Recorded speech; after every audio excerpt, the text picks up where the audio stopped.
But somewhere I read of the freedom of assembly. Somewhere I read of the freedom of speech. Somewhere I read of the freedom of press. Somewhere I read that the greatness of America is the right to protest far right.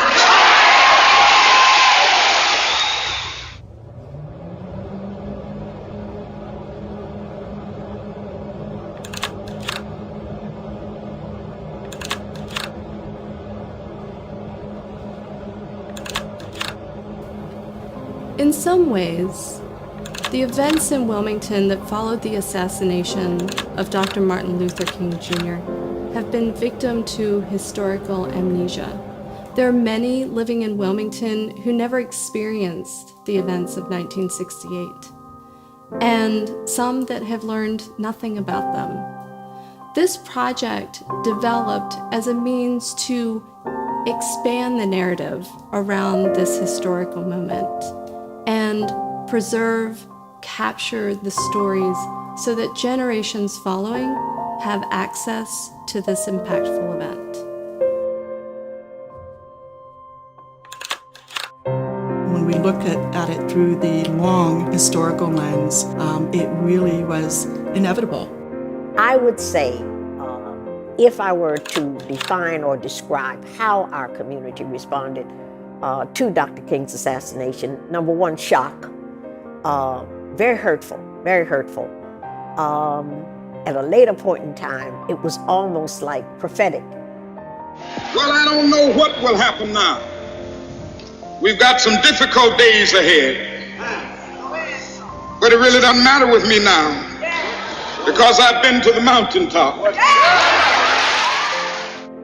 The type of language we use for the public's reaction to Dr. King's assassination is very political, and often the way that society views Black protest is in terms of criminality. The young people who were doing what they were doing, they saw themselves as freedom fighters. They did not see themselves as rioters. The general public did, but not they. After King was shot, and the reaction was, if they could kill a man who was nonviolent, then what are they going to do to somebody else who might be more strident than King? Since becoming an adult, I see how different monikers are put on things that African Americans do, as opposed to things that other people do. So for me, as an 11-year-old in 1968, it was a time of awakening. The occupation, the National Guard staying on the streets of Wilmington for 9.5 months is and continues to be the longest peacetime occupation of any U.S. city in the history of our country. That's incredible. And yes, they lit some fires, and yes, there were some windows that were broken, but I think that occupation really broke the spirit of the city. The local context is incredibly powerful here. Delaware, I always say Delaware loves Delaware, wants to hear the local stories. And I think it's important to understand the national context for that, how Delaware fits into, how what happened in Wilmington in 1968 fits into a larger picture. I tend to disagree with how we characterize Wilmington. When we talk about 1968, we talk about it like Wilmington was in a vacuum. We must remember what was happening in 68. There were riots and things going on all over the nation. Not only African American communities, but there was the free speech movement. There was the anti-war movement. It was uprising all over the nation. But in comparison to what happened in other cities, the level of violence and crime that followed, the personal attacks on people, shootings and so forth, what happened in Wilmington was minuscule. Governor Terry was just determined that he was going to have the National Guard here. And the fact that the Guard was here so long created in the minds of people, well, it must be a dangerous place. I would say that maybe they were here a little too long. I think that people began to resent the fact that they were walking in the street at all times. And then we were under a curfew. We had to be in the home at a certain time. And I think this bothered people after a period of time. However, I felt in the beginning it was necessary. And so the more I learn about the 68 occupation and realize how long the city was under the thumb of what is viewed as excessive governance, you wonder what that does to the spirit of a people. And so I think you see a lot of the lingering effects of that. To think about the psychology, the psychological impact of what happened and how that reverberates to today, to the present, these events leave a lasting impression, not only on those who remember, but on those who assume the mantle of responsibility of understanding what happened and sharing what happened, and for those who share the story to generations that have inherited this unfortunate history. Having grown up here and lived here for most of my life, that I found that Delaware has a really fascinating and interesting history that a lot of people living in and around the area may not be familiar with, particularly with what happened during the Civil Rights Movement. So as a chance to contribute to that with the Delaware Art Museum, I got really excited. Even though the people now that experience the uprising, even though those individuals are now in their 60s and 70s and 80s, when they were on the streets, when they were saying and demanding better, they were not elders. They were our young people, they were our youth. I think the opportunity for our children today to recognize that they can talk to their grandparents and say, hey, grandmom, hey, granddad, what were you going through? What was that experience like for you? And then to understand that they have voice and they have agency, not when they are 60, 70, 80 years old, but right now at age 15 or 20 or 25 or 12, that they have the capacity to make a difference in our community and make a decision and to stand up for what is right. I think those cross-generational conversations are essential to helping the society improve in various ways. And I'm hopeful that young people today will understand those lessons and be inspired by them to change the direction of their own lives.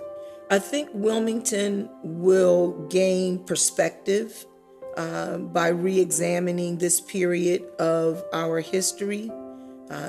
We're always told that we're doomed to repeat the lessons that we don't learn. Until you really diagnose a problem and find out exactly what it is and acknowledge that the problem does exist, you cannot handle it. You can't solve it. And we have yet, as a community and really as a nation, to acknowledge the fact that racism, whether it's intentional, unintentional, uninformed, or whatever you want to call it, until we acknowledge that this actually exists and this is what it has done, and move on from there. I'm not talking blame. I'm talking just reality. Until we acknowledge what our problem is and acknowledge it as our own to handle and to do something about, doesn't matter. And I just don't see us there yet. And I've been around for 8 decades, and it just isn't there in my book. Mm-hmm. I'm hoping that people can find events that speak to them to attend during the citywide reflection, as well as ones that they may not think would impact them directly, because I think that what the city, as well the partners are planning, will really get people thinking and talking. I think that's one thing that we should do. We should talk about what happened, because, you know, if we can't address it now, how can we address it in the future? How can we tell our children? How can we tell our friends? How can we tell prospective employees about Wilmington? Because I think there's a lot that just should be talked about. What happened in 1968 was a youth-led movement. It was powerful, it was courageous, and it was suppressed.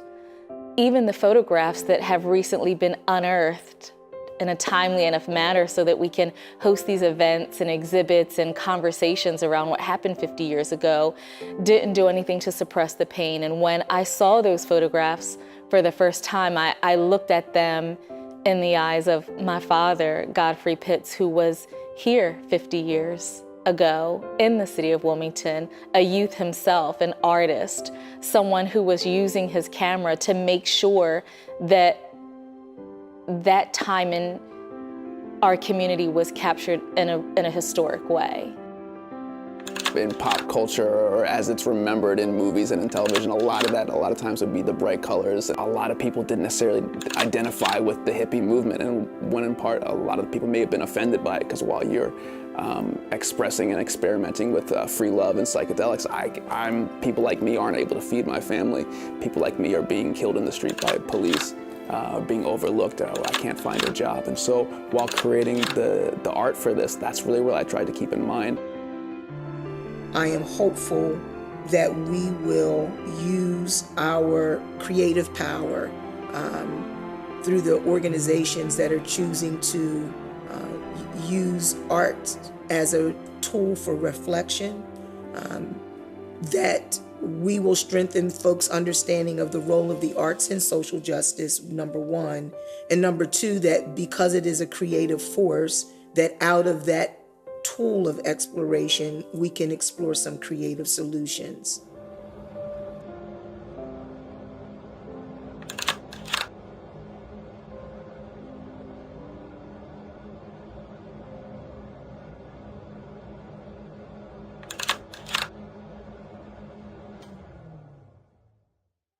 Like anybody, I would like to live a long life. Longevity has its place.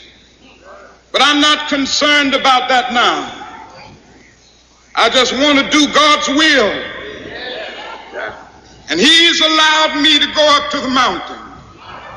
And I've looked over and I've seen the promised land. I may not get there with you, but I want you to know tonight that we as a people will get to the promised land.